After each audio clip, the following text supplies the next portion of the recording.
A cada uno de nosotros se le han adjudicado diferentes destinos. La libertad, el placer, las diversiones, una vida cómoda, han sido tu parte y no eres digno de ella.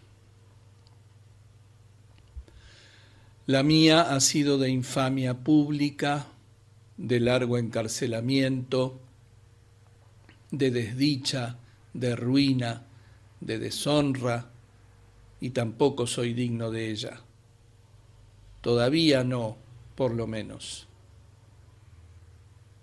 Recuerdo que solía decir que creía poder soportar una tragedia de verdad si me llegara con manto de púrpura y la máscara de un dolor noble, pero que lo horrendo de la modernidad era que vestía la tragedia de comedia, de suerte que las grandes realidades parecían ordinarias o grotescas o faltas de estilo. Eso es muy cierto de la modernidad. Probablemente siempre ha sido cierto de la vida real. Se dice que todos los martirios han parecido mezquinos al espectador. El siglo XIX no es excepción a la regla general. Todo lo que ha rodeado mi tragedia ha sido odioso, mezquino, repelente, falto de estilo. Ya nuestro traje nos hace grotescos. Somos los fantoches del dolor. Somos payasos que tienen roto el corazón. Estamos especialmente ideados para excitar el sentido del humor. El 13 de noviembre de 1895 me llevaron de aquí a Londres. Desde las 2 hasta las 2:30 de ese día tuve que estar en el andén central de Clapham Junction, vestido de presidiario y esposado a la vista del mundo entero. Me habían sacado de la enfermería sin un momento para prepararme. Era el más grotesco de los objetos posibles. La gente al verme se reía. Con la llegada de cada tren aumentaba el público. Su regocijo no podía ser mayor. Pero eso antes de saber quién era yo. Cuando se lo decían, se reían todavía más.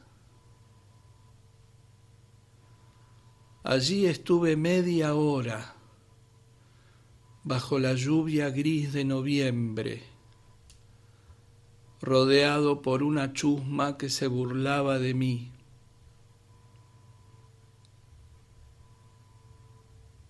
Durante un año, después de que me hicieran eso,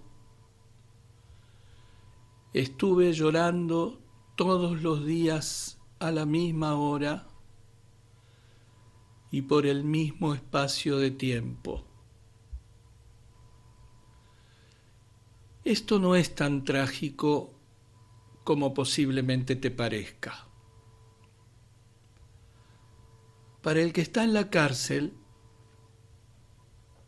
las lágrimas son parte de la experiencia de cada día. Un día en la cárcel en el que no se llore es un día en que el corazón está duro, no un día en que el corazón está alegre.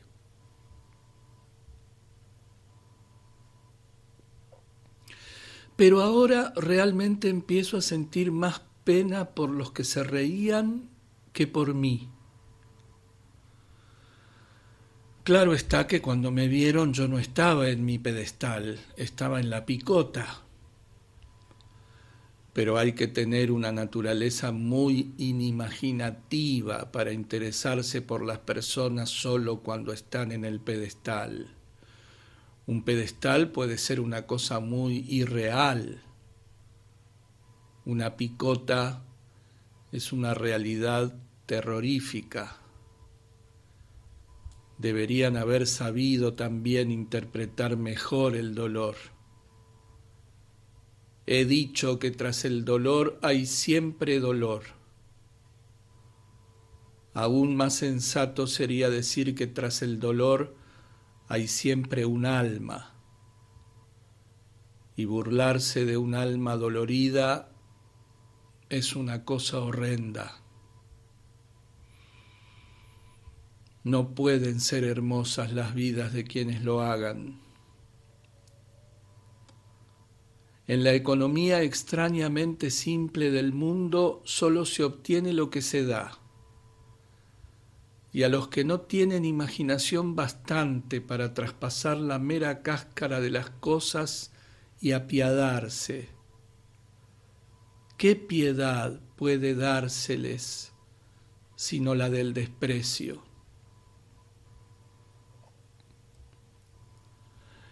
Te he hecho esta relación de cómo me trasladaron aquí únicamente para que te des cuenta de lo duro que me ha resultado sacar otra cosa de mi castigo que amargura y desesperación. Pero tengo que hacerlo, y de vez en cuando tengo momentos de sumisión y aceptación. Toda la primavera puede ocultarse en un solo capullo, y el bajo nido terrero de la alondra puede encerrar la dicha que ha de anunciar los pies de muchas auroras rosadas y rojas.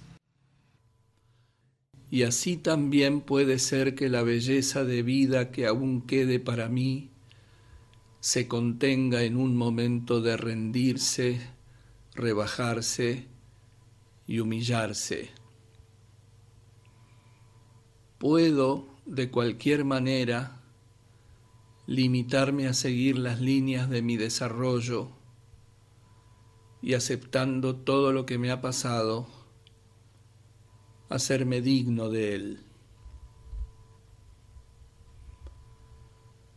Solía decirse de mí que era demasiado individualista. Voy a ser mucho más individualista que nunca. Voy a sacar mucho más de dentro de mí que nunca y pedirle al mundo mucho menos que nunca. La verdad es que mi ruina no brotó de una vida demasiado individualista, sino demasiado poco. La única acción afrentosa, imperdonable y para siempre despreciable de mi vida fue dejarme arrastrar a apelar a la sociedad en busca de ayuda y protección contra tu padre. Semejante apelación contra cualquiera habría estado ya bastante mal desde el punto de vista individualista. Pero ¿qué excusa podrá haber nunca para haberla hecho contra alguien de semejante naturaleza y aspecto? Ni que decir tiene que una vez que puse en marcha las fuerzas de la sociedad se volvió contra mí, diciendo: hasta ahora has vivido desafiando mis leyes, y ahora a esas leyes les pides protección. Pues hasta el fondo se han de aplicar. Atente a lo que has pedido. El resultado es que estoy en la cárcel. Y yo sentía amargamente la ironía y la ignominia de mi posición cuando en el curso de mis 3 juicios, empezando por el del juzgado de guardia, Veía a tu padre entrar y salir con la esperanza de atraer la atención pública, como si alguien pudiera dejar de observar o recordar el porte y vestimenta de mozo de cuadra, las piernas torcidas, las manos temblonas, el belfo colgante, la sonrisa bestial e imbécil. Incluso cuando no estaba o no se le veía, sentía yo su presencia. Y las espantosas paredes vacías del salón de justicia, hasta el aire, me parecían a veces cuajados de máscaras innumerables de aquella cara simiesca. Ciertamente no ha habido hombre que cayera de una manera tan innoble y por obra de tan innobles instrumentos como yo. No sé en qué parte de Dorian Gray digo que todo cuidado es poco en la elección de los enemigos. Qué lejos estaba de pensar que por un paria iba a acabar en paria yo mismo. Aquel apremiarme, obligarme a pedir ayuda a la sociedad, es una de las cosas que me hacen despreciarte tanto, que me hacen despreciarme tanto por haber cedido ante ti. El que no me apreciaras como artista era muy excusable, era temperamental, no lo podías remediar. Pero podías haberme apreciado como individualista. Para eso no hacía falta ninguna cultura. Pero no lo hiciste, y con eso pusiste el elemento de filisteísmo en una vida que había sido una protesta total contra él y desde algunos puntos de vista una aniquilación total de él. El elemento filisteo de la vida no consiste en no entender el arte. Hay gente encantadora, pescadores, pastores, labriegos, campesinos, personas así, que no saben nada del arte y son la mismísima sal de la tierra. El filisteo es el que sostiene y secunda las fuerzas mecánicas, pesadas, lerdas y ciegas de la sociedad y que no reconoce la fuerza dinámica cuando la ve en un hombre o en un movimiento. A la gente le pareció horrendo que yo hubiera invitado a cenar a las cosas malas de la vida y encontrado placer en su compañía. Pero eran, desde el punto de vista con que yo, como artista de la vida, las miraba, enormemente sugestivas y estimulantes. Era como comer con panteras. En el peligro estaba la mitad de la emoción. Yo sentía lo que debe sentir el encantador de serpientes cuando incita a la cobra a salir de la tela pintada o el cesto de mimbre que la envuelve y le hace abrir la capucha a una orden suya y mecerse en el aire como se mece reposadamente una planta en el agua. Para mí eran serpientes doradas y brillantes. Su veneno era parte de su perfección. No sabía que cuando me hirieran sería al toque de tu flauta y a sueldo de tu padre. No me siento nada avergonzado de haberlas conocido. Eran intensamente interesantes. De lo que sí me avergüenzo es de la horrible atmósfera de filisteísmo en que tú me metiste. Yo era un artista para tratar con Ariel, y tú me hiciste forcejear con Calibán. En lugar de hacer cosas hermosas, coloridas, musicales, como Salomé y la tragedia florentina y la Santa Cortesana, me vi obligado a mandarle a tu padre largas cartas de abogado y constreñido a apelar a aquello mismo contra lo que siempre protesté. Cleburne y Atkins eran maravillosos en su guerra infame contra la vida. Invitarlos era una aventura increíble. Dumas père, Cellini, Goya, Edgar Allan Poe o Baudelaire habrían hecho lo mismo. Lo que para mí es asqueroso es el recuerdo de visitas interminables al abogado Humphreys en tu compañía, cuando a la luz siniestra y cegadora de un cuarto pelado nos sentábamos tú y yo muy serios a decirle mentiras serias a un hombre calvo, hasta que yo literalmente gemía y bostezaba de hastío. Ahí fue donde me encontré al cabo de 2 años de amistad contigo en el mismísimo centro de Filistia, lejos de todo lo hermoso, brillante, maravilloso, audaz. Al final tuve yo que adelantarme por ti, como adalid de la respetabilidad en la conducta, el puritanismo en la vida y la moralidad en el arte. Véase a dónde conducen los malos caminos. Y para mí lo curioso es que intentaras imitar a tu padre en sus principales características.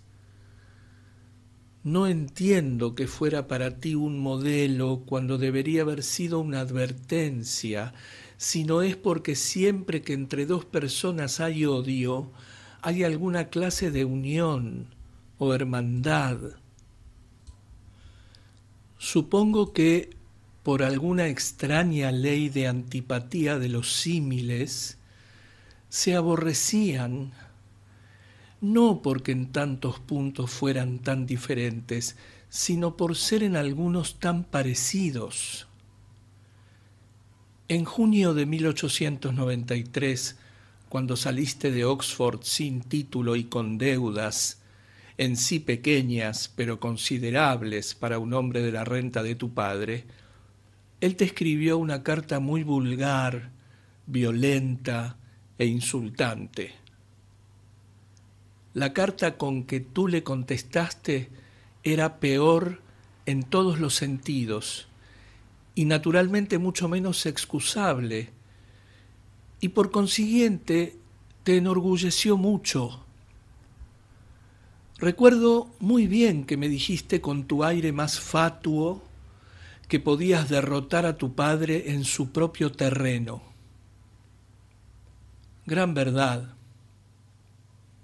Pero qué terreno, qué competición. Tú te reías y te burlabas de tu padre porque se retirase de la casa de tu primo donde vivía para escribirle cartas puercas desde un hotel cercano. Tú hacías lo mismo conmigo. Constantemente almorzabas conmigo en un restaurante público, te enojabas o hacías una escena durante el almuerzo y luego te retirabas al White's Club a escribirme una carta de lo más sucia.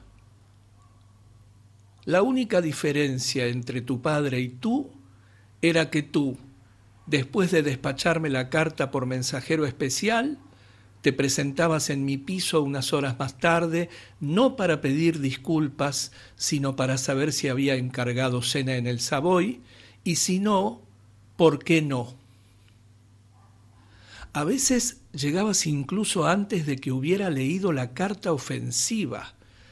Me acuerdo que en una ocasión me habías pedido que invitara a almorzar en el Café Royal a 2 de tus amigos, a uno de los cuales no lo había visto en la vida.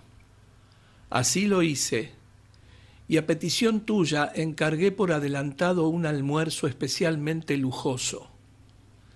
Recuerdo que se hizo llamar al chef y se dieron instrucciones particulares acerca de los vinos. En lugar de ir al almuerzo me mandaste al café una carta insultante, calculada para que me llegase cuando ya llevábamos media hora esperándote. Yo leí la primera línea, vi de qué se trataba y guardándomela en el bolsillo les expliqué a tus amigos que estaba súbitamente indispuesto y que el resto de la carta se refería a tus síntomas. La verdad es que no la leí hasta la hora de vestirme para cenar en Tite Street aquella noche. Estaba en el medio de su cenagal preguntándome con infinita tristeza cómo podías escribir cartas que eran verdaderamente como la baba y el espumarajo en labios de un epiléptico, cuando entró mi criado para decirme que estabas en el vestíbulo y empeñado en verme 5 minutos. Enseguida ordené que subieras. Llegaste, reconozco que muy asustado y pálido, pidiéndome consejo y auxilio, porque te habían dicho que un enviado del abogado Lumley había estado preguntando por ti en Cadogan Place y temías estar amenazado por el lío de Oxford o algún peligro nuevo. Yo te tranquilicé. Te dije, como así resultó ser, que probablemente no sería más que la factura de alguna tienda, y te dejé quedarte a cenar y pasar la velada conmigo. Tú no dijiste una sola palabra sobre tu odiosa carta, ni yo tampoco. La traté simplemente como un síntoma desdichado de un temperamento desdichado. Jamás se aludió al tema. Escribirme una carta asquerosa a las 2:30 y correr a mí en busca de ayuda y apoyo a las 7:15 de la misma tarde era en tu vida una cosa de lo más natural. Bien aventajaste a tu padre en esos hábitos, lo mismo que en otros. Cuando las cartas repugnantes que él te había escrito se leyeron en vista pública, él lógicamente sintió vergüenza y fingió que lloraba. Si sus propios abogados hubieran leído las que tú le enviaste, el horror y la repugnancia de todos los presentes habrían sido todavía mayores. No era sólo que en el estilo lo derrotases en su propio terreno, sino que en el modo de ataque lo superabas. Te valías del telegrama público y de la tarjeta postal sin sobre. Yo creo que esos modos de incordio se los podías haber dejado a gente como Alfred Wood, que tiene ahí su única fuente de ingresos, ¿no te parece? Lo que para él y los de su calaña era una profesión fue para ti un placer, y bien malo. Ni has abandonado tampoco la horrible costumbre de escribir cartas ofensivas después de todo lo que a mí me ha ocurrido con ellas y por ellas. Aún la cuentas entre tus habilidades y la ejercitas con mis amigos, con quienes me han tratado bien en la cárcel, como Robert Sherard y otros. Debería darte vergüenza. Cuando Robert Sherard supo por mí que yo no quería que publicaras ningún artículo sobre mí en el Mercure de France, con o sin cartas, deberías haberle estado agradecido por averiguar mis deseos al respecto y evitar que sin querer me hicieras todavía más daño del que ya me habías hecho. Recuerda que una carta paternalista y filistea sobre juego limpio con un hombre caído está muy bien para un periódico inglés. Está en las viejas tradiciones del periodismo inglés en lo que respecta a su actitud hacia los artistas, pero en Francia ese tono nos habría hecho objeto a mí de ridículo y a ti de desprecio. Yo no habría podido autorizar ningún artículo sin conocer su objetivo, tono, planteamiento y demás. En el arte las buenas intenciones no tienen el menor valor. Todo el arte malo ha nacido de buenas intenciones. Ni es Robert Sherard el único de mis amigos al que has dirigido cartas amargas y virulentas porque quisieron consultar mis deseos y pareceres en asuntos que me concernían, la publicación de artículos sobre mí, la dedicatoria de tus versos, la entrega de mis cartas y regalos, etc. También a otros los has molestado o intentado molestar. ¿Se te ocurre alguna vez pensar en qué espantosa posición habría estado si durante estos 2 años, durante mi espantosa condena, hubiera dependido de ti como amigo? ¿Alguna vez lo piensas?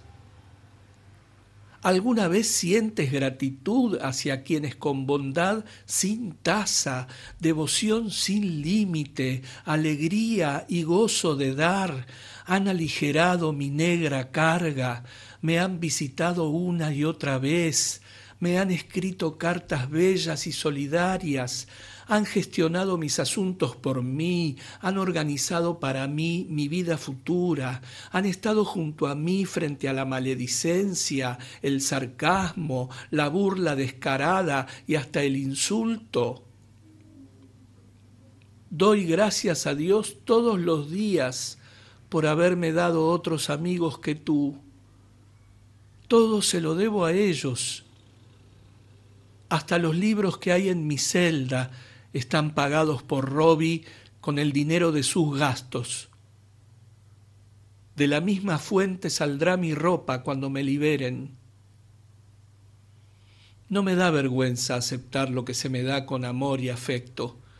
Me enorgullece. Pero ¿piensas tú alguna vez en lo que han sido para mí amigos como More Adey, Robbie, Robert Sherard, Frank Harris y Arthur Clifton en consuelo, ayuda, cariño, solidaridad y todas esas cosas? Me figuro que ni se te habrá pasado por la cabeza. Y sin embargo, si tuvieras algo de imaginación, sabrías que no hay una sola persona que me haya tratado bien en mi vida de presidio. Hasta el vigilante que me da unos buenos días o unas buenas noches que no entran en sus obligaciones, hasta los policías vulgares que a su manera tosca y familiar pretendían confortarme en mis idas y venidas al tribunal de quiebras en condiciones de terrible angustia mental, hasta el pobre ladrón que al reconocerme según hacíamos la ronda en el patio de Wandsworth me susurró con esa ronca voz carcelaria que da el silencio largo y obligado: lo siento por usted, para la gente como usted es más duro que para la gente como nosotros. No hay una sola, digo, que no debiera enorgullecerte, que te dejara postrarte de rodillas y limpiarle el barro de los zapatos. Tendrás la suficiente imaginación para ver qué espantosa tragedia fue para mí cruzarme con tu familia. Qué tragedia habría sido para cualquiera que tuviera gran posición, gran nombre, algo importante que perder. Apenas hay una persona adulta en tu familia, con la excepción de Percy, que realmente es un buen hombre, que no haya contribuido de algún modo a mi ruina.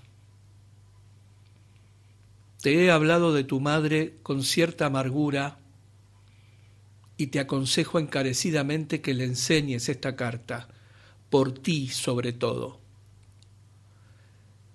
Si le resultara doloroso leer semejante acusación contra uno de sus hijos, que recuerde que mi madre, que intelectualmente está a la altura de Elizabeth Barrett Browning e históricamente a la de Madame Roland, murió deshecha de pena porque el hijo de cuyo genio y arte había estado tan orgullosa y en quien siempre había visto el digno continuador de un apellido distinguido, había sido condenado a 2 años de trabajo forzados.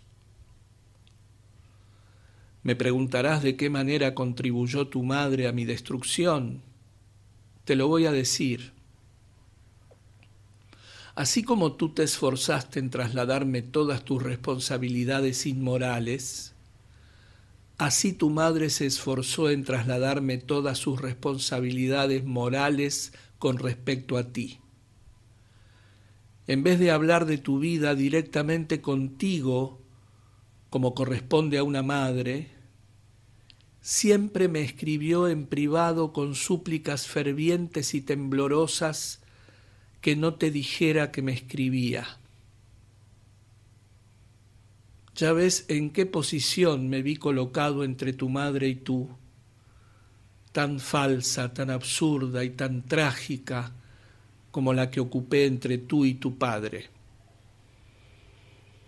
En agosto de 1892 y el 8 de noviembre de ese mismo año, tuve 2 largas entrevistas con tu madre acerca de ti. En ambas ocasiones le pregunté por qué no te hablaba a ti directamente.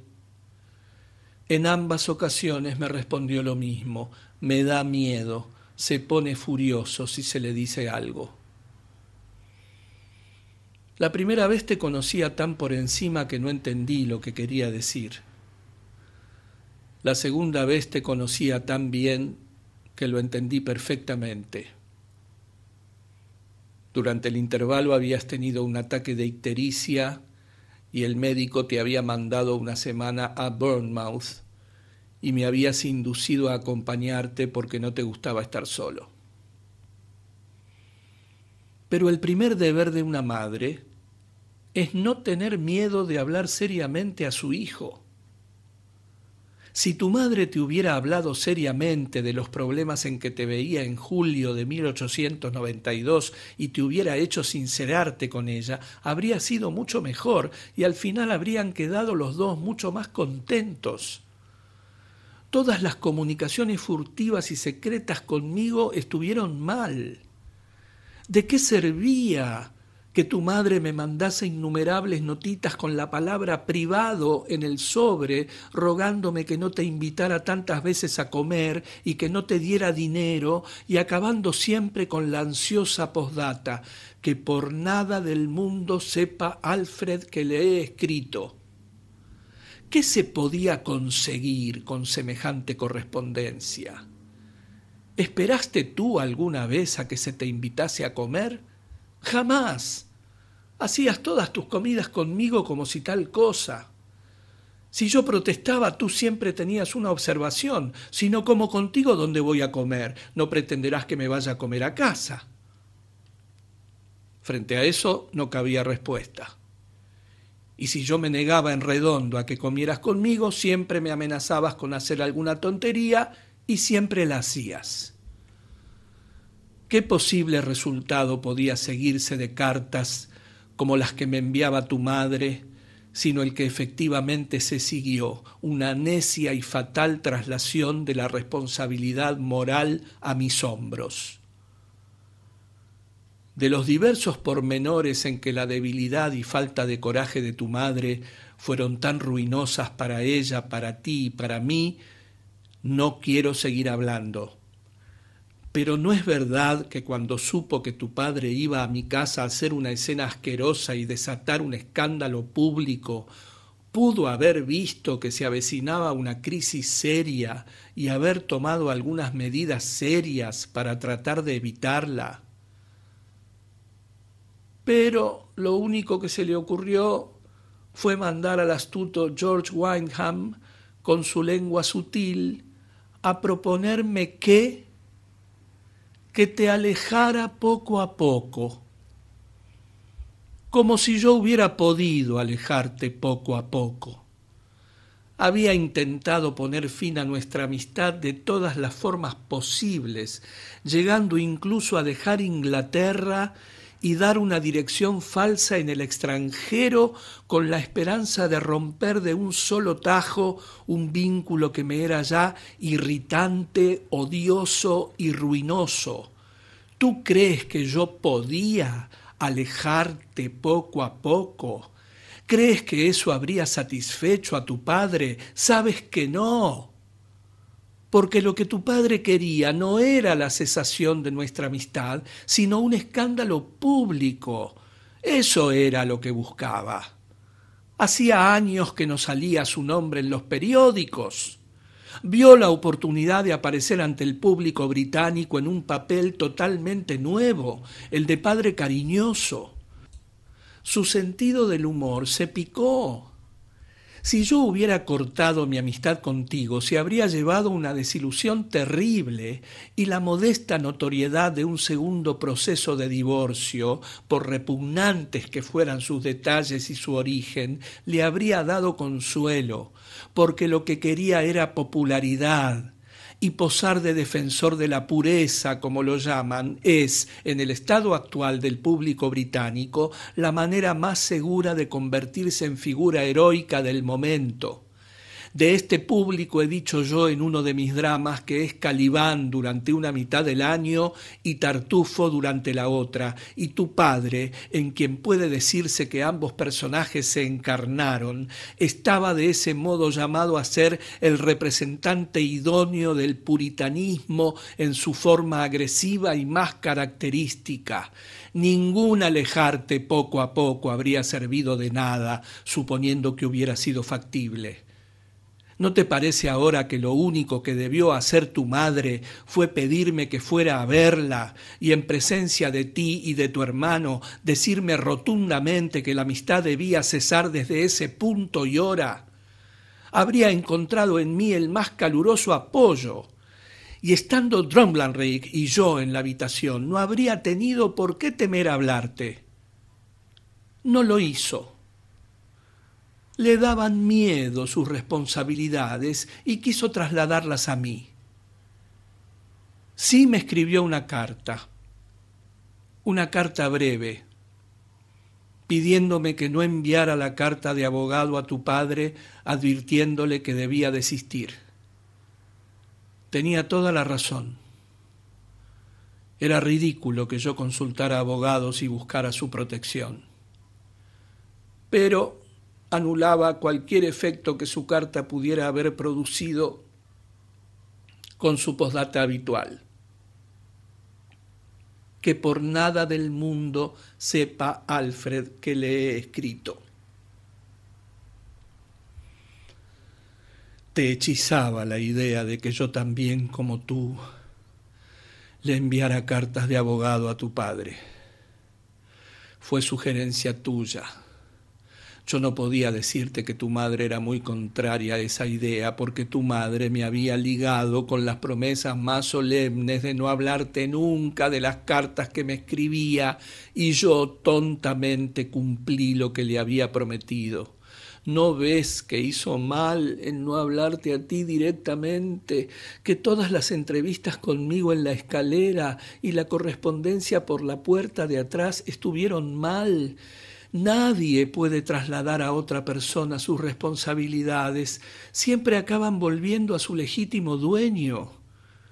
Tu única idea de la vida, tu única filosofía, si alguna filosofía se te puede atribuir, era que todo lo que hicieras debía pagarlo otra persona. No quiero decir únicamente en el sentido financiero, eso no era más que la aplicación práctica de tu filosofía a la vida cotidiana, sino en el sentido más amplio y más pleno de la responsabilidad transferida. Tú hiciste de eso tu credo. Salió muy bien mientras duró. Me obligaste a emprender la acción porque sabías que tu padre no atacaría tu vida ni te atacaría a ti de ninguna manera y que yo defendería ambas cosas hasta el fin y tomaría sobre mis hombros todo lo que se me echase. Tenías toda la razón. Tu padre y yo, cada uno, claro está, por distintos motivos, Hicimos exactamente lo que esperabas, pero no se sabe cómo, a pesar de todo, lo cierto es que no te has librado. La teoría del niño Samuel, como podemos llamarla en aras de la brevedad, está muy bien por lo que hace al mundo en general. Podrá encontrar bastante desprecio en Londres y algo de sarcasmo en Oxford, pero solo porque en uno y otro lugar hay unas cuantas personas que te conocen y porque en los dos has dejado huellas de tu paso. Fuera de un pequeño círculo de esas dos ciudades, el mundo te mira como al buen muchacho que casi se deja tentar al mal por el artista perverso e inmoral, pero que ha sido rescatado en el último momento por su padre bueno y amoroso. Queda muy bien. Pero tú sabes que no te has librado. No me refiero a una tonta pregunta hecha por un tonto jurado que fue naturalmente tratada con desprecio por la corona y por el juez. Eso no le importaba a nadie. Me refiero quizá principalmente a ti, a tus propios ojos, y algún día tendrás que pensar en tu conducta. No puedes estar del todo satisfecho de cómo han salido las cosas. Secretamente debes pensar en ti con bastante vergüenza. Una cara de piedra es cosa excelente para mostrar al mundo, pero de vez en cuando estés solo y sin público, tendrás, me figuro, que quitarte la máscara, aunque solo sea para respirar, porque si no, realmente te asfixiarías. Y del mismo modo tu madre tendrá que lamentar a veces haber intentado trasladar sus graves responsabilidades a otra persona que ya tenía bastante fardo que llevar. Ocupaba respecto a ti la posición de ambos padres. ¿Cumplió realmente los deberes de alguno? Si yo aguantaba tu mal carácter y tu grosería y tus escenas, también ella podía haberlos aguantado. La última vez que vi a mi mujer, hace de eso 14 meses, le dije que iba a tener que ser padre y madre para Cyril. Le describí la manera de tratar contigo que tenía tu madre con todos sus detalles, como la he expuesto en esta carta, aunque lógicamente con mucha más extensión. Le conté la razón de las incesantes notas con la palabra privado en el sobre que llegaban a Tite Street procedentes de tu madre, tan incesantes que mi mujer se reía y decía que debíamos estar colaborando en una novela de sociedad o algo por el estilo. Le imploré que no sea para Cyril lo que tu madre ha sido para ti. Le dije que lo educara de tal modo que si él derramara sangre inocente fuera a decírselo, para que ella primero le lavara las manos y después le enseñara a limpiar el alma por la penitencia o la expiación. Le dije que si le atemorizaba afrontar la responsabilidad de la vida de otro, aunque fuera su propio hijo, buscara un custodio que la ayudase, cosa que ha hecho, y me alegro.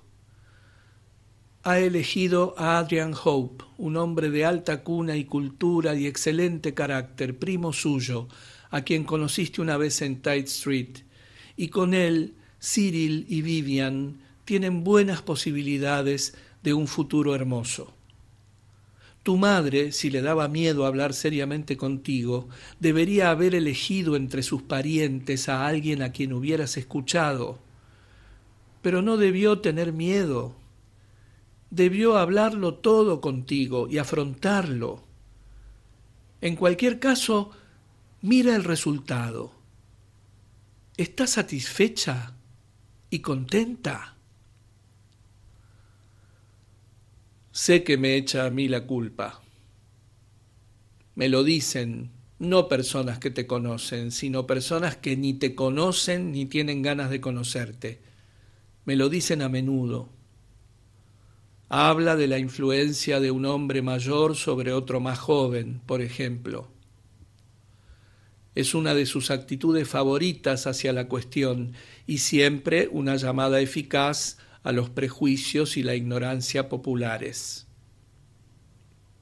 No hace falta que yo te pregunte qué influencia tuve sobre ti. Tú sabes que ninguna. Era una de tus bravatas frecuentes que no tenía ninguna, y la única, de hecho, bien fundada. ¿Qué había en ti, si vamos a ver, en lo que yo pudiera influir? Tu cerebro estaba subdesarrollado, tu imaginación estaba muerta, tu corazón aún no había nacido. De todas las personas que han cruzado mi vida, fuiste la sola y única en la que no pude de ninguna manera influir en ninguna dirección. Cuando estaba enfermo y desvalido por una fiebre que había contraído cuidándote, no tuve influencia bastante sobre ti para inducirte a que me llevaras siquiera una taza de leche que beber, ni que te ocuparas de que tuviera lo más indispensable en la habitación de un enfermo, ni que te molestaras en recorrer 200 yardas en coche para traerme un libro de una librería pagado por mí. Cuando estaba materialmente ocupado en escribir y dando a la pluma comedias que habían de superar a Congreve en brillantez y a Dumas hijo en filosofía, y supongo que a todos los demás en todas las demás cualidades, no tuve influencia bastante sobre ti para que me dejaras tranquilo como hay que dejar a un artista. Dondequiera que estuviera mi cuarto de escribir, para ti era un gabinete cualquiera, un sitio donde fumar y beber vino con agua de Cels y hablar de memeses. La influencia de un hombre mayor sobre un hombre más joven es una excelente teoría hasta que llega a mis oídos. Entonces pasa a ser grotesca. Cuando llegue a los tuyos, supongo que sonreirás para tus adentros. Ciertamente estás en tu derecho de hacerlo. También oigo muchas cosas de lo que tu madre dice del dinero. Declara, y con total justicia, que fue incansable en sus súplicas de que no te diera dinero. Lo reconozco. Sus cartas fueron innumerables y la posdata, por favor que no sepa Alfred que le he escrito, aparece en todas. Pero para mí no era ningún placer tener que pagarte absolutamente todo, desde el afeitado por la mañana hasta el taxi por la noche. Era un horror. Me quejaba ante ti una y otra vez. Solía decirte, lo recuerdas, ¿verdad?, que detestaba que me considerases una persona útil, que ningún artista desea que lo consideren ni lo traten así, porque los artistas, como el arte mismo, son, por su naturaleza, esencialmente inútiles. Tú te irritabas mucho cuando te lo decía. La verdad siempre te irritaba. La verdad, en efecto, es una cosa muy dolorosa de escuchar y muy dolorosa de pronunciar. Pero no por eso cambiabas de ideas ni de modo de vida. Todos los días tenía yo que pagar todas y cada una de las cosas que hacías en el día. Solo una persona de bondad absurda o de necedad indescriptible lo habría hecho. Desdichadamente yo era una combinación completa de ambas. Cada vez que te sugería que tu madre debía pasarte el dinero que necesitabas, siempre tenías una respuesta muy bonita y airosa. Decías que la renta que le dejaba tu padre, unas 1.500 libras al año, creo, era totalmente insuficiente para los gastos de una señora de su posición y que no podías ir a pedirle más dinero del que ya te daba. Tenías toda la razón en lo de que su renta fuera absolutamente inadecuada para una señora de su posición y de sus gustos, pero eso no era excusa para que tú vivieras con lujo a mi costa. Al contrario, debía haberte servido de indicación para vivir con economía. El hecho es que eras, y supongo que lo seguirás siendo, el sentimentalista típico. Porque sentimentalista es sencillamente el que quiere darse el lujo de una emoción sin pagarla. La intención de respetar el bolsillo de tu madre era hermosa. La de hacerlo a costa mía era fea. Tú crees que se pueden tener emociones gratis. No se puede. Hasta las emociones más nobles y más abnegadas hay que pagarlas. Cosa extraña, por eso son nobles. La vida intelectual y emocional de la gente vulgar es una cosa muy despreciable. Así como toman prestadas las ideas de una especie de biblioteca circulante del pensamiento, el Zeitgeist de una época que no tiene alma, y las devuelven manchadas al final de la semana, así intentan siempre obtener las emociones a crédito y se niegan a pagar la factura cuando llega. Tú deberías salir de esa concepción de la vida.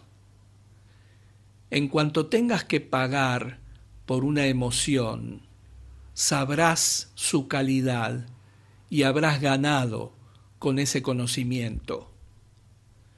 Y recuerda que el sentimentalista siempre es un cínico en el fondo. La realidad es que el sentimentalismo no es sino un cinismo en vacaciones. Y por muy delicioso que sea el cinismo desde su lado intelectual, ahora que ha cambiado el tonel por el club, nunca podrá ser más que la filosofía perfecta para el hombre que no tenga alma. Tiene su valor social, y para un artista todos los modos de expresión son interesantes, pero en sí mismo es poca cosa, porque al cínico auténtico nada se le revela. Creo que si ahora vuelves la vista a tu actitud hacia la renta de tu madre y tu actitud hacia mi renta, no te sentirás orgulloso. Y acaso puedas algún día, si no le enseñas esta carta, explicarle a tu madre que en lo de vivir a costa mía no se consultaron mis deseos en ningún momento. No fue más que una forma peculiar y para mí personalmente desagradabilísima que adoptó tu devoción a mí. Hacerte dependiente de mí, lo mismo para las sumas más pequeñas que para las más grandes, te prestaba a tus ojos todo el encanto de la niñez. Y al insistir en que yo pagara hasta el último de tus placeres, creías haber encontrado el secreto de la eterna juventud.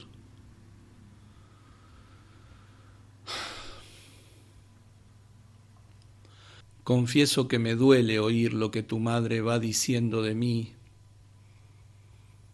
y estoy seguro de que si reflexionas convendrás conmigo en que si no tiene ni una palabra de pesar ni de pena por la ruina que tu linaje ha atraído sobre el mío, haría mejor en quedarse callada. Por supuesto que no hay motivo para que vea ninguna parte de esta carta referente a ninguna evolución mental que yo haya pasado o a ningún punto de partida que espere alcanzar. No tendría interés para ella. Pero las partes que se refieren estrictamente a tu vida, yo que tú se las enseñaría. Yo que tú, de hecho, no querría ser amado sobre falsas apariencias. No hay ninguna razón para que un hombre muestre su vida al mundo. El mundo no entiende las cosas. Pero con las personas cuyo afecto se desea, es diferente.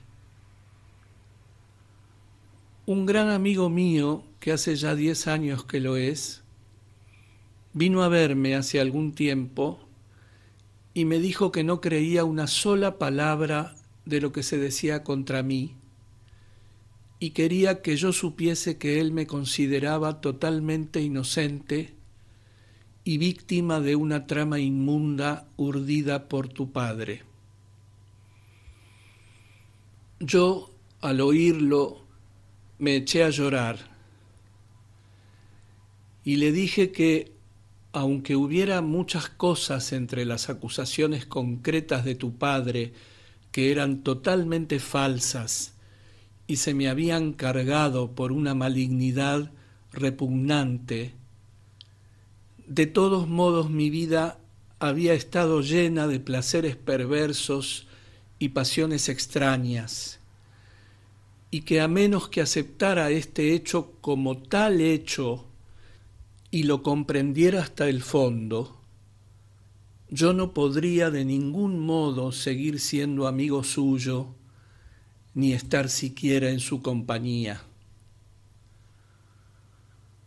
Fue para él un choque terrible, pero somos amigos y yo no he conseguido su amistad sobre falsas apariencias.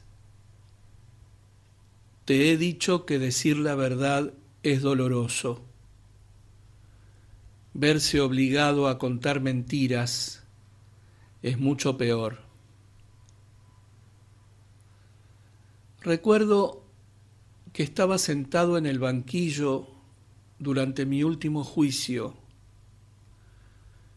escuchando la denuncia atroz que hacía de mí Lockwood, como una cosa sacada de Tácito, como un pasaje de Dante, como una de las invectivas de Savonarola contra los papas de Roma,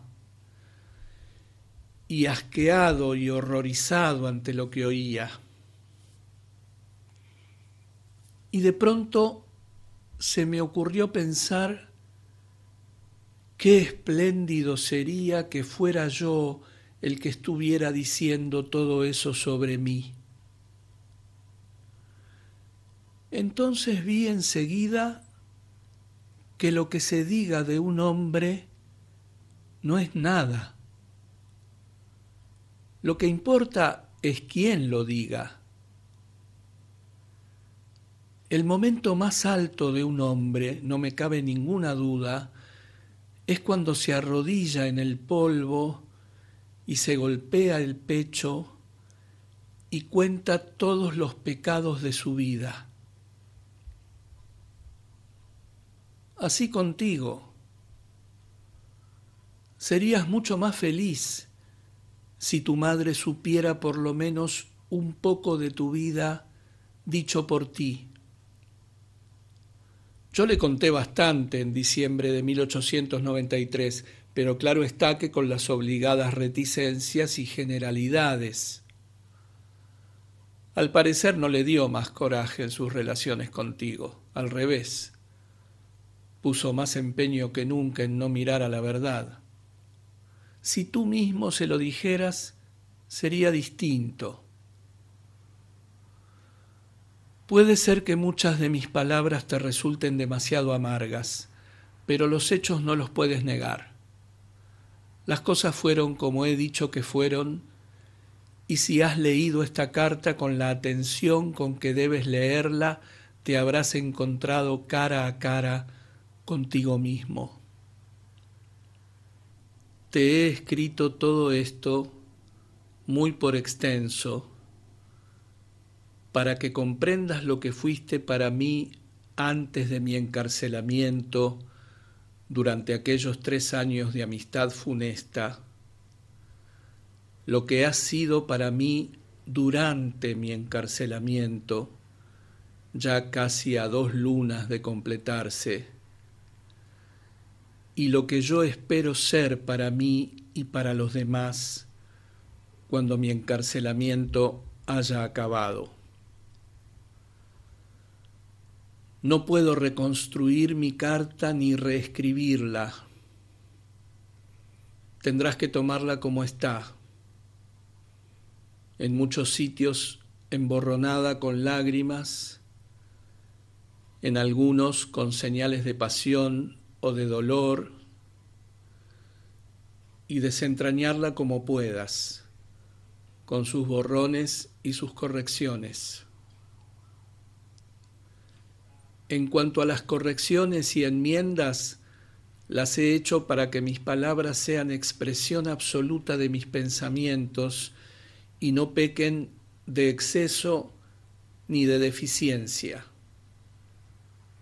El lenguaje requiere afinación, como un violín, y lo mismo que demasiadas vibraciones o demasiado pocas en la voz del cantante o en el temblor de la cuerda falsean la nota, así demasiadas palabras o demasiado pocas estropean el mensaje.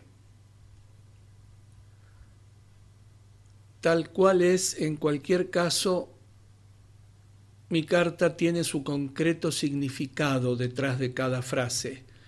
No hay ninguna retórica en ella. Allí donde lleva borradura o sustitución, ligera o complicada, es porque busco dar mi impresión real, encontrar para mi talante su equivalencia exacta. Lo que es primero en el sentimiento es lo que siempre llega a lo último en la forma. Reconozco que es una carta severa. No te he ahorrado nada. Podrías decirme que después de reconocer que pesarte con el más pequeño de mis dolores, la más mezquina de mis pérdidas, sería realmente injusto hacia ti. Eso ha sido lo que he hecho, un pesaje meticuloso, escrúpulo a escrúpulo de tu carácter. Es verdad, pero recuerda que tú mismo te pusiste en la balanza. Recuerda que si puesto frente a un solo instante de mi encarcelamiento, el platillo donde tú estás sube hasta el fiel, la vanidad te hizo escoger el platillo y la vanidad te hizo aferrarte a él. Ahí estuvo el gran error psicológico de nuestra amistad, su absoluta falta de proporción. Te metiste a la fuerza en una vida que te quedaba grande, cuya órbita rebasaba tu capacidad de visión no menos que tu capacidad de movimiento cíclico, cuyos pensamientos, pasiones y acciones eran intensos en valor, anchos en interés, y estaban cargados, demasiado cargados verdaderamente, de consecuencias prodigiosas o tremendas. Tu pequeña vida de pequeños caprichos y humores era admirable en su pequeña esfera. Era admirable en Oxford, donde lo peor que te podía pasar era una reprimenda del decano o un sermón del presidente, y donde la emoción más alta era que Magdalena ganase la regata y encender una hoguera en el patio como celebración del augusto evento. Debería haber continuado en su esfera cuando saliste de Oxford. Tú personalmente estabas muy bien. Eras un ejemplar muy completo de un tipo muy moderno. Únicamente con respecto a mí estuviste mal. Tu derroche desaforado no era un delito. La juventud siempre es manirrota. Lo lamentable era que me obligaras a mí a pagar tus derroches. Tu deseo de tener un amigo con quien pasar tu tiempo desde por la mañana hasta por la noche era encantador, era casi idílico. Pero deberías haberte pegado a un amigo que no fuera un hombre de letras, un artista para quien tu presencia continua fuera tan completamente destructiva de toda obra hermosa como efectivamente paralizante de la facultad creadora. No había nada de malo en que considerase seriamente que la manera más perfecta de pasar una velada era una comida con champagne en el Savoy, luego un palco en un music hall y una cena con champagne en Willis como Bon Bush para acabar. Jóvenes deliciosos de la misma opinión los hay en Londres a montones. No es ni siquiera una excentricidad. Es la condición para ser socio de White's. Pero no tenías ningún derecho a exigir que yo fuera el proveedor de esos placeres para ti. Ahí mostrabas tu nula apreciación real de mi genio. Tu pelea con tu padre, se interprete como se interprete, también es obvio que debería haber quedado enteramente entre ustedes dos, debería haber sido en el patio de atrás. Creo que es ahí donde se suelen hacer. Tu error fue insistir en representarla como una tragicomedia sobre un estrado de la historia, con el mundo entero como auditorio y yo como premio para el vencedor de la despreciable contienda. El que tu padre te aborreciera y tú aborrecieras a tu padre no le interesaba nada al público inglés. Esos sentimientos son muy corrientes en la vida doméstica inglesa y no deberían salir del lugar que caracterizan, el hogar. Lejos del círculo hogareño no pintan nada. Traducirlos es una tropelía. La vida familiar no es una bandera roja para flamearla por las calles, ni un clarín para hacerlo sonar por los tejados. Tú sacaste la domesticidad de su esfera, como a ti mismo te habías sacado de tu esfera. Y los que salen de su esfera cambian solo de entorno, no de naturaleza. No adquieren los pensamientos ni las pasiones propias de la esfera a la que pasan. No está en su mano hacerlo. Las fuerzas emocionales, como digo en alguna parte de Intenciones, son tan limitadas en extensión y duración como las fuerzas de la energía física. La copita que está hecha para contener una cantidad, contiene esa cantidad y no más, aunque todas las tinas purpúreas de Borgoña estén de vino hasta el borde y la uva recogida en los viñedos pedregosos de España les llegue a los pisadores hasta la rodilla. No hay error más común que el de pensar que quienes son causa u ocasión de grandes tragedias comparten un sentir adecuado a lo trágico. No hay error más fatal que esperarlo de ellos.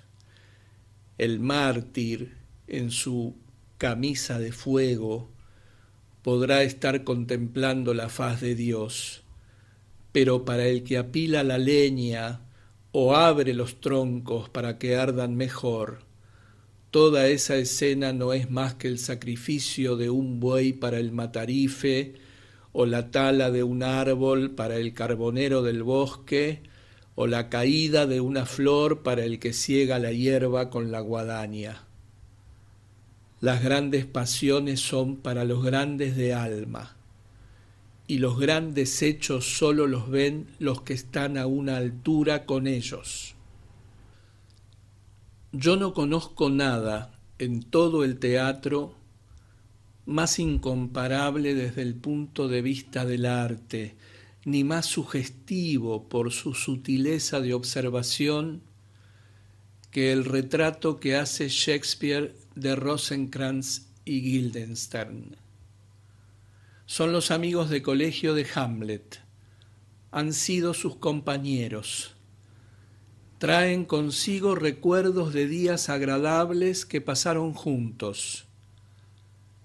En el momento en que se cruzan con él en la obra, él vacila bajo el peso de una carga intolerable para un hombre de su temperamento.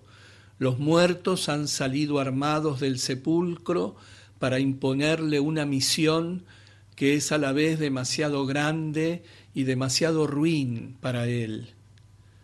Él es un soñador y se le ordena que actúe. Tiene naturaleza de poeta y se le pide que se las vea con las complejidades comunes de causa y efecto, con la vida en su materialización práctica de la que no sabe nada, no con la vida en su esencia ideal de la que tanto sabe. No tiene idea de qué hacer y su desvarío es fingir desvarío. Bruto se sirvió de la locura como manto para ocultar la espada de su resolución, la daga de su voluntad, pero para Hamlet la locura es una mera máscara con que ocultar la debilidad. En hacer gestos y chistes ve una ocasión de demorarse. Juega con la acción como juega un artista con una teoría. Se hace espía de sus propias acciones y escuchando sus propias palabras sabe que no son sino palabras, palabras, palabras. En lugar de héroe de su propia historia, pretende ser espectador de su propia tragedia. Descree de todo y de sí, pero su duda no lo ayuda, porque no nace del escepticismo, sino de una voluntad dividida. De todo esto Guildenstern y Rosencrantz no entienden nada. Cabecean, sonríen, y lo que dice el uno lo repite el otro de manera más penosa. Cuando por fin, a través del drama dentro del drama y el juego de los títeres, Hamlet atrapa la conciencia del rey y desaloja de su trono al miserable aterrado, Guildenstern y Rosencrantz no ven en esa conducta más que una lamentable infracción del protocolo cortesano. Es lo más lejos que pueden llegar en la contemplación del espectáculo de la vida con emociones apropiadas. Están junto al secreto de Hamlet y no saben nada de él. Ni serviría de nada contárselo. Son las copitas que pueden contener tanto y no más.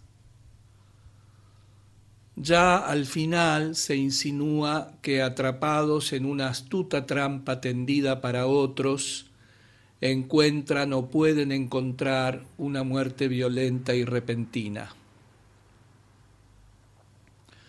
Pero un final trágico de esa clase, aunque tocado por el humor de Hamlet con algo de la sorpresa y la justicia de la comedia, realmente no es para gente como ellos. Ellos no mueren nunca. Horacio, que para justificar a Hamlet y su causa ante los insatisfechos, se aparta por un tiempo de la dicha y en este duro mundo sigue alentando con dolor, muere, aunque sin público, y no deja hermanos. Pero Guildenstern y Rosenkrantz son tan inmortales como Angelo y Tartufo, y su lugar está con ellos. Son lo que la vida moderna ha aportado al ideal antiguo de la amistad. El que escriba un nuevo de amicizia tendrá que encontrarles un nicho y elogiarlos en prosa tusculana. Son tipos fijados para siempre. Censurarlos demostraría falta de apreciación. Únicamente están fuera de su esfera, eso es todo. La sublimidad de alma no se contagia. Los altos pensamientos, las altas emociones, están aislados por su propia existencia. Lo que ni siquiera Ofelia podía entender, no iban a comprenderlo Guildenstern y el gentil Rosenkrantz y el gentil Guildenstern. Por supuesto que no pretendo compararte. Hay una amplia diferencia entre ustedes. Lo que en ellos era azar, en ti fue elección. Deliberadamente y sin que yo te invitara, te metiste en mi esfera. Usurpaste allí un sitio para el que no tenías ni derecho ni cualidades. Y cuando mediante una persistencia singular, haciendo de tu presencia parte de todos y cada uno de los días, conseguiste absorber mi vida entera, no supiste hacer nada mejor con esa vida que romperla en pedazos. Por extraño que pueda parecerte, era lo natural. Si se le da a un niño un juguete demasiado prodigioso para su pequeña mente o demasiado bello para sus ojos semiabiertos, lo rompe si es obstinado. Si es distraído, lo deja caer y se va con sus compañeros. Así pasó contigo. Una vez que te apropiaste de mi vida, no supiste qué hacer con ella. No podías saberlo. Era una cosa demasiado maravillosa para estar en tus manos. Deberías haberla dejado caer y haber vuelto al juego de tus compañeros. Pero por desdicha eras obstinado y la rompiste. Quizá en eso, al final, esté el secreto último de todo lo que ha ocurrido, porque los secretos siempre son más pequeños que sus manifestaciones. Por el desplazamiento de un átomo puede estremecerse un mundo. Y para no ahorrarme nada a mí, ya que nada te ahorro a ti, añadiré esto, que mi encuentro contigo era peligroso para mí, pero lo que lo hizo funesto fue el particular momento en que nos encontramos, porque tú estabas en esa etapa de la vida en que todo lo que se hace no es más que sembrar la semilla, y yo estaba en esa etapa de la vida en la que todo lo que se hace es nada menos que recoger la cosecha.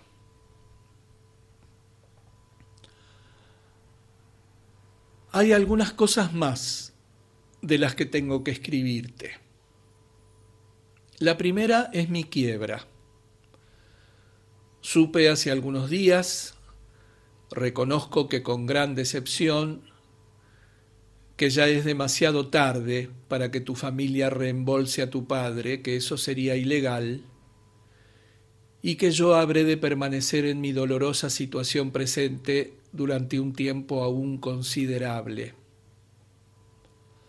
Para mí es amargo porque me aseguran de fuentes jurídicas que no puedo ni publicar un libro sin permiso del receptor, a quien hay que presentar todas las cuentas.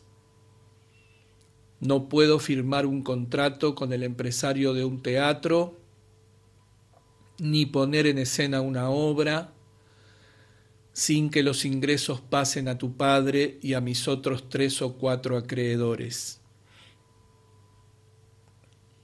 Creo que incluso tú reconocerás ahora que el plan de hacerle una buena a tu padre, permitiéndole hacerme a mí insolvente, no ha sido realmente el éxito brillante y redondo que tú te prometías. Al menos no lo ha sido para mí, y habría que haber consultado con mis sentimientos de dolor y humillación ante mi indigencia, más que con tu cáustico e inesperado sentido del humor. La realidad de los hechos es que al permitir mi quiebra, como al empujarme al primer proceso, le hacías el juego a tu padre y hacías exactamente lo que él quería. Solo, desasistido, él habría sido impotente desde el primer momento. En ti, aunque tú no pretendieras llenar tan horrible puesto, ha encontrado siempre su mejor aliado.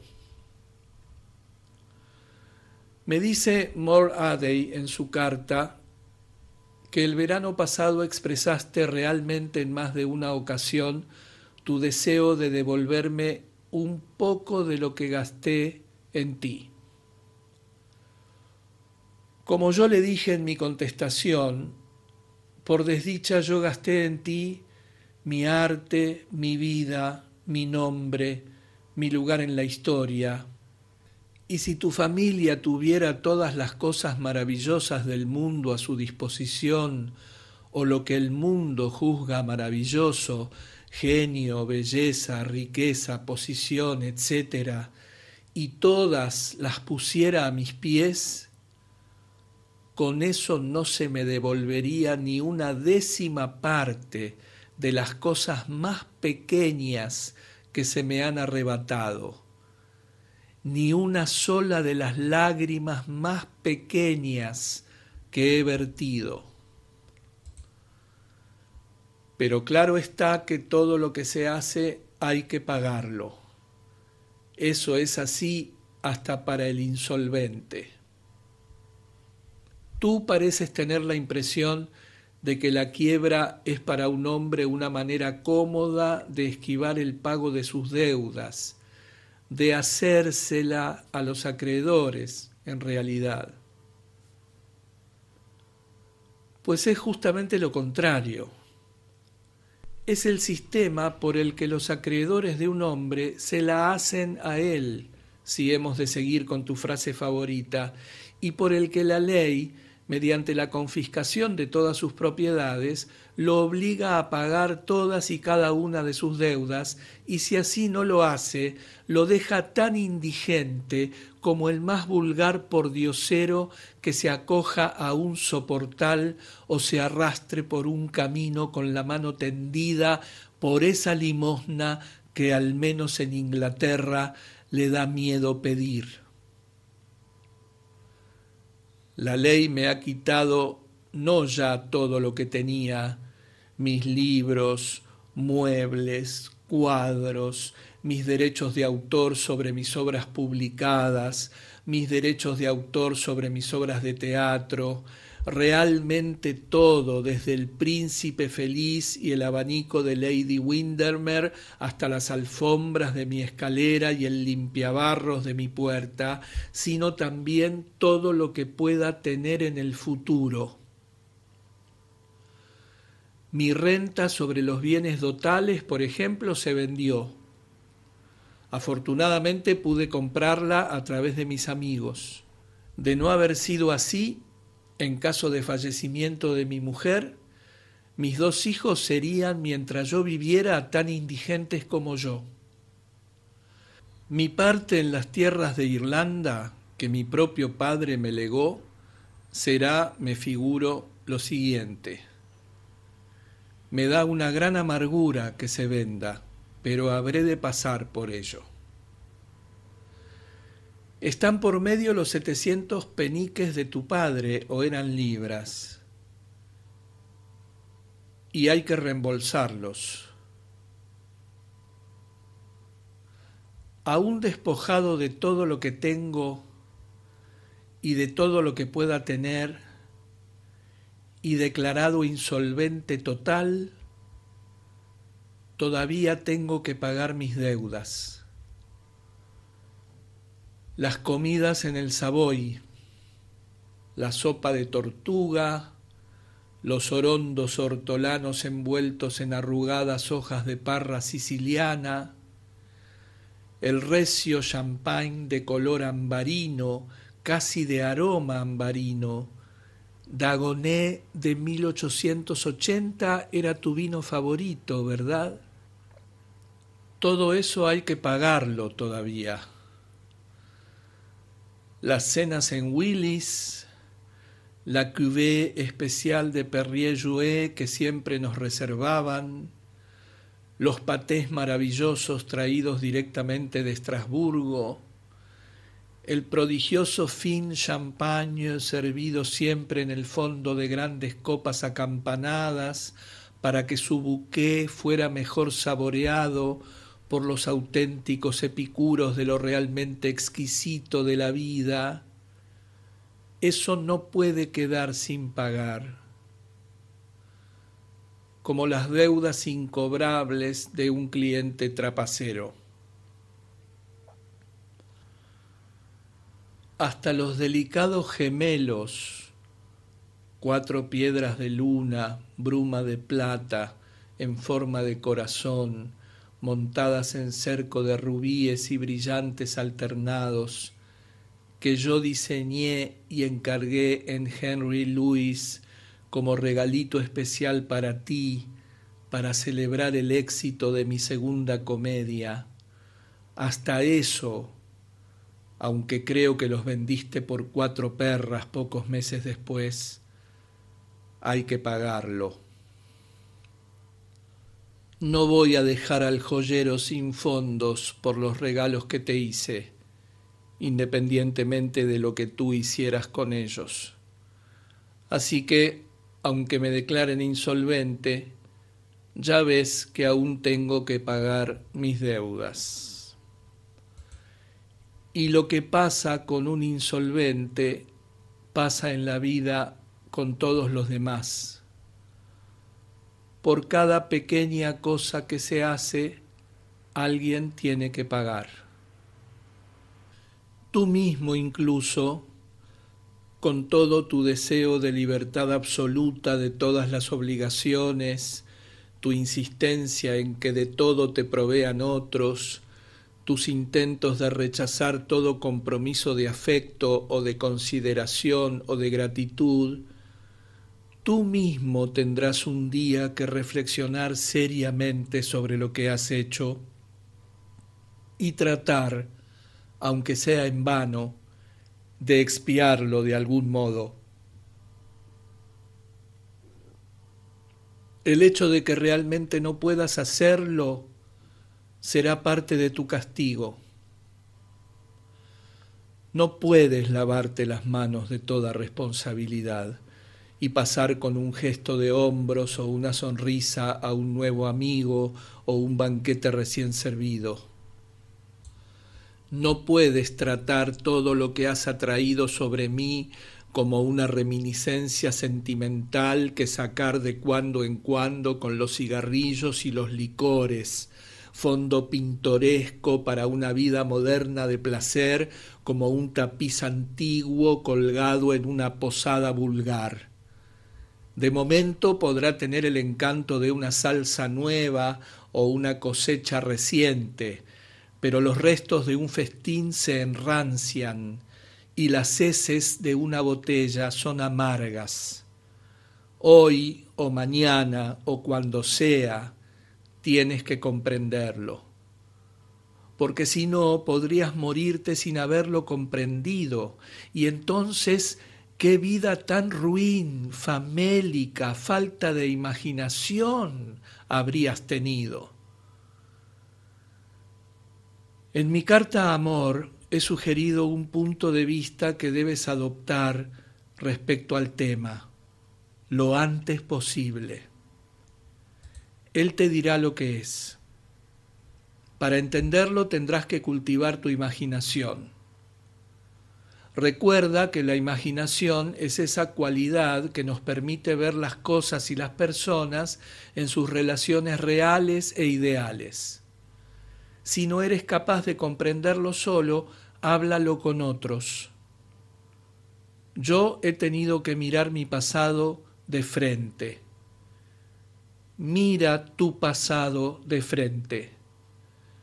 Siéntate tranquilamente a estudiarlo. El vicio supremo es la superficialidad. Todo lo que se comprende está bien. Háblalo con tu hermano.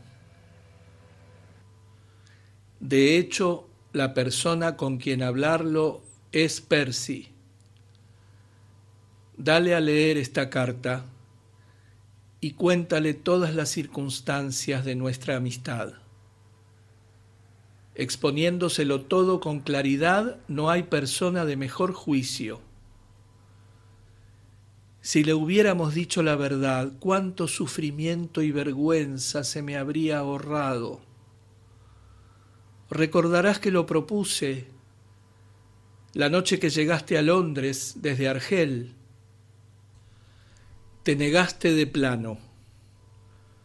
Por eso, cuando vino a casa después de comer, tuvimos que montar la comedia de que tu padre era un demente, víctima de espejismos absurdos e inexplicables. La comedia fue excelente mientras duró, y no menos porque Percy se la tomara totalmente en serio. Por desgracia acabó de una manera muy repulsiva. El tema sobre el que ahora escribo es uno de sus resultados, y si a ti te molesta, te ruego que no olvides que es la más profunda de mis humillaciones y que he de pasar por ella. No tengo alternativa, ni tú tampoco. Lo segundo de lo que tengo que hablarte se refiere a las condiciones, circunstancias y lugar de nuestro encuentro cuando mi plazo de reclusión se haya cumplido. Por extractos de la carta que le escribiste a Robbie a comienzos del verano del año pasado, entiendo que has sellado en 2 paquetes mis cartas y mis regalos, o lo que quede de unas y otros, y deseas entregármelos personalmente. Es necesario, por supuesto, que los entregues. Tú no entendiste por qué te escribía cartas hermosas, como no entendías por qué te hacía regalos hermosos. No te diste cuenta de que lo primero no era para publicarlo, como lo segundo no era para empeñarlo. Además, pertenecen a un lado de la vida que hace tiempo que pasó, a una amistad que por la razón que fuese tú no supiste apreciar en su valor debido. Te asombrarás cuando vuelvas la vista ahora a aquellos días en que tenías mi vida entera en tus manos. Yo también los miro con asombro y con otras emociones bien distintas. Seré liberado, si todo va bien, a fines de mayo, y espero irme inmediatamente con Robbie y Moradey a algún pueblecito costero de otro país. El mar, como dice Eurípides en uno de sus dramas sobre Ifigenia, lava las manchas y las heridas del mundo. Espero estar por lo menos un mes con mis amigos y poder tener en su sana y cariñosa compañía paz y equilibrio, un corazón menos agitado y un estado de ánimo más risueño.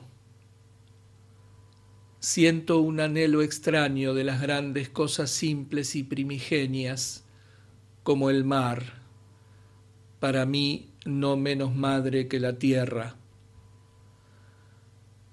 Me parece que todos miramos a la naturaleza demasiado y vivimos con ella demasiado poco. Yo encuentro una gran cordura en la actitud de los griegos.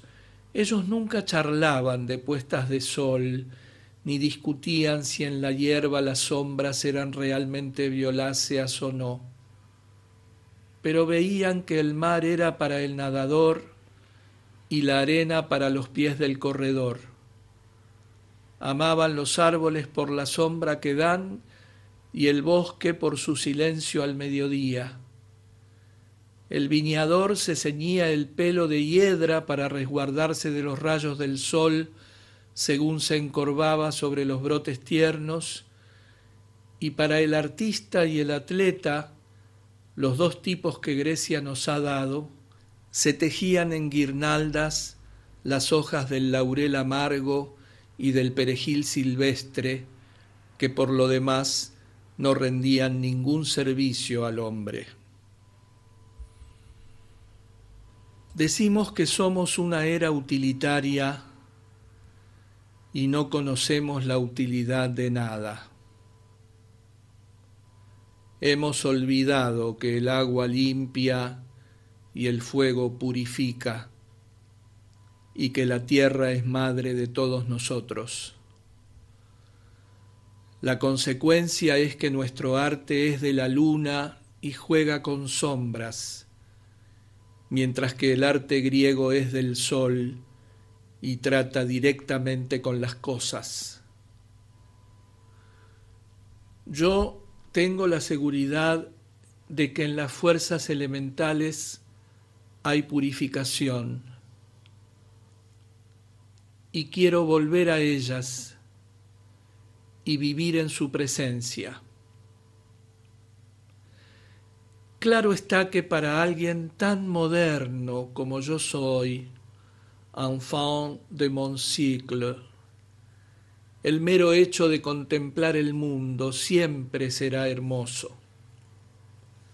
Tiemblo de placer cuando pienso que el mismo día en que salga de la cárcel estarán floreciendo en los jardines el codezo y las lilas, y que veré al viento agitar en inquieta belleza el oro cimbreño de lo uno, y a las otras sacudir la púrpura pálida de sus penachos, de modo que todo el aire será Arabia para mí. Linneo cayó de hinojos y lloró de alegría cuando vio por primera vez el largo páramo de las tierras altas inglesas teñido de amarillo por los capullos aromáticos del tojo. Y yo sé que para mí, para quien las flores forman parte del deseo, hay lágrimas esperando en los pétalos de alguna rosa. Siempre me ha ocurrido, desde mi niñez. No hay un solo color oculto en el cáliz de una flor o en la curva de una concha al que mi naturaleza no responda en virtud de alguna sutil simpatía con el alma de las cosas. Como Gautier, siempre he sido de aquellos pour qui le monde visible existe. Aún así, ahora soy consciente de que detrás de toda esa belleza, por satisfactoria que sea, se esconde un espíritu del cual las formas y figuras pintadas no son sino modos de manifestación, y con ese espíritu deseo ponerme en armonía. Me he cansado de las declaraciones articuladas de hombres y cosas. Lo místico en el arte, lo místico en la vida, lo místico en la naturaleza, eso es lo que busco. Y en las grandes sinfonías de la música, en la iniciación del dolor, en las profundidades del mar quizá lo encuentre. Me es absolutamente necesario encontrarlo en alguna parte. En todos los juicios se enjuicia la propia vida. Como todas las sentencias, son sentencias de muerte. Y a mí me han juzgado 3 veces. La primera vez salí de la tribuna para ser detenido. La segunda para ser devuelto a la prisión preventiva. La tercera para ser encarcelado por 2 años. La sociedad, tal como la hemos constituido, no tendrá sitio para mí. No tiene ninguno que ofrecer. Pero la naturaleza, cuyas dulces lluvias caen por igual sobre justos e injustos, tendrá tajos en las peñas donde yo pueda esconderme y valles secretos en cuyo silencio pueda llorar tranquilo. Prenderá estrellas en la noche para que pueda caminar por la oscuridad sin tropezar, y mandará el viento sobre mis huellas para que nadie pueda seguirme en mi perjuicio. Me limpiará en vastas aguas y con hierbas amargas me sanará. Al cabo de un mes, cuando las rosas de junio estén en toda su desbordada opulencia, concertaré contigo por conducto de Robbie, si me siento capaz, un encuentro en alguna ciudad extranjera tranquila, como Brujas, cuyas casas grises y verdes, canales y calles frescas y silenciosas tenían un encanto para mí hace años. De momento tendrás que cambiar de nombre. El titulillo del que tanto te ufanabas, y es verdad que hacías que tu nombre sonara a nombre de flor, lo tendrás que abandonar si quieres verme. Así como también mi nombre, que en tiempos fuera tan musical en la boca de la fama, habrá de ser abandonado por mí. Qué estrecho y ruin e insuficiente para sus cargas es este siglo nuestro. Puede dar al éxito su palacio de pórfido, pero para morada del dolor y la vergüenza no conserva siquiera una choza. Lo único que puede hacer por mí es ordenarme que cambie mi nombre por otro, cuando incluso el medievalismo me habría dado cubrirme con la capucha del monje o el velo del leproso y estar en paz. Espero que nuestro encuentro sea como debería ser un encuentro entre tú y yo después de todo lo ocurrido. En los viejos tiempos hubo siempre un ancho abismo entre nosotros, el abismo del arte conseguido y la cultura adquirida. Ahora hay entre nosotros un abismo todavía mayor, el abismo del dolor. Pero para la humildad nada es imposible y para el amor todo es fácil. En cuanto a la carta con que respondas a esta, puede ser todo lo larga o corta que tú quieras. Dirige el sobre al director de la prisión de Reading. Dentro, en otro sobre abierto, pon tu carta para mí. Si el papel es muy fino, no escribas por los 2 lados, porque así a otros les cuesta trabajo leer. Yo te he escrito con total libertad. Tú me puedes escribir igual.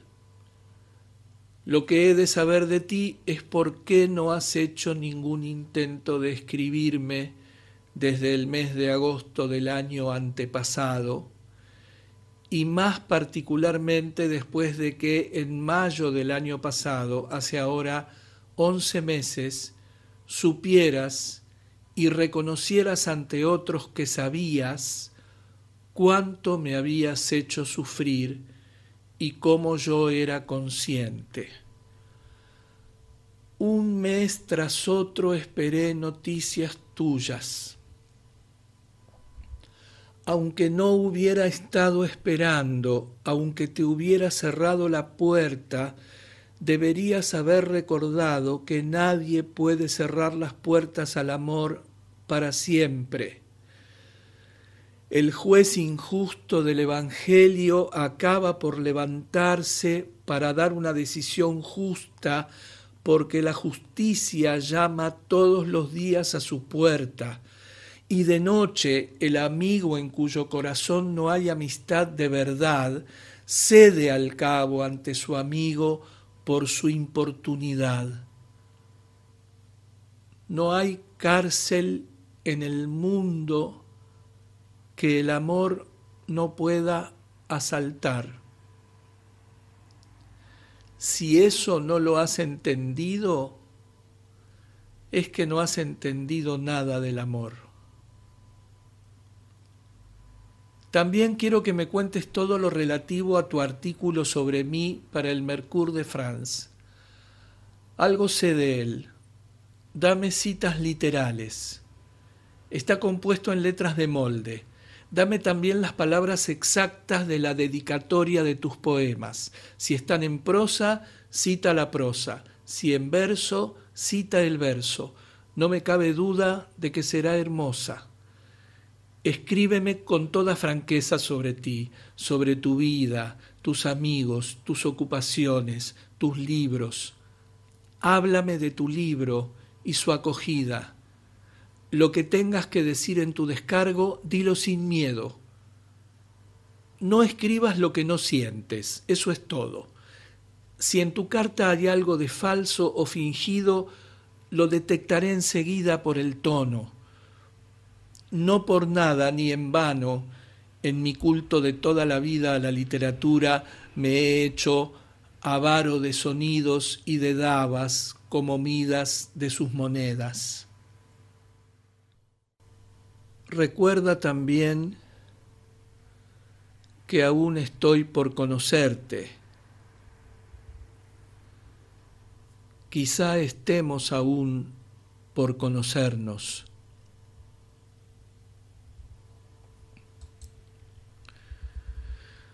Acerca de ti no me queda más que una última cosa que decir. No te dé miedo el pasado. Si te dicen que es irrevocable, no lo creas. El pasado, el presente y el futuro no son sino un momento a la vista de Dios, a cuya vista debemos tratar de vivir. El tiempo y el espacio, la sucesión y la extensión son meras condiciones accidentales del pensamiento. La imaginación puede trascenderlos y moverse en una esfera libre de existencias ideales. Las cosas, además, son en su esencia lo que queremos que sean. Una cosa es según el modo en que se la mire. Allí donde otros, dice Blake, no ven más que la aurora que despunta sobre el monte, yo veo a los hijos de Dios clamando de alegría. Lo que para el mundo y para mí mismo parecía mi futuro, yo lo perdí irremisiblemente cuando me dejé incitar a querellarme contra tu padre. Me atrevo a decir que lo había perdido en realidad mucho antes. Lo que tengo ante mí es mi pasado. Debo conseguir mirarlo con otros ojos, hacer que el mundo lo mire con otros ojos, hacer que Dios lo mire con otros ojos. Eso no lo puedo conseguir soslayándolo, ni menospreciándolo, ni alabándolo, ni negándolo. Únicamente se puede hacer aceptándolo plenamente como una parte inevitable de la evolución de mi vida y mi carácter, inclinando la cabeza a todo lo que he sufrido. Cuán lejos estoy de la verdadera templanza de ánimo. Esta carta, con sus humores inciertos y cambiantes, su sarcasmo y su amargura, sus aspiraciones y su incapacidad de realizar esas aspiraciones, te lo mostrará muy claramente. Pero no olvides en qué terrible escuela estoy haciendo los deberes. Y aun siendo como soy incompleto e imperfecto, aún así quizá tengas todavía mucho que ganar de mí.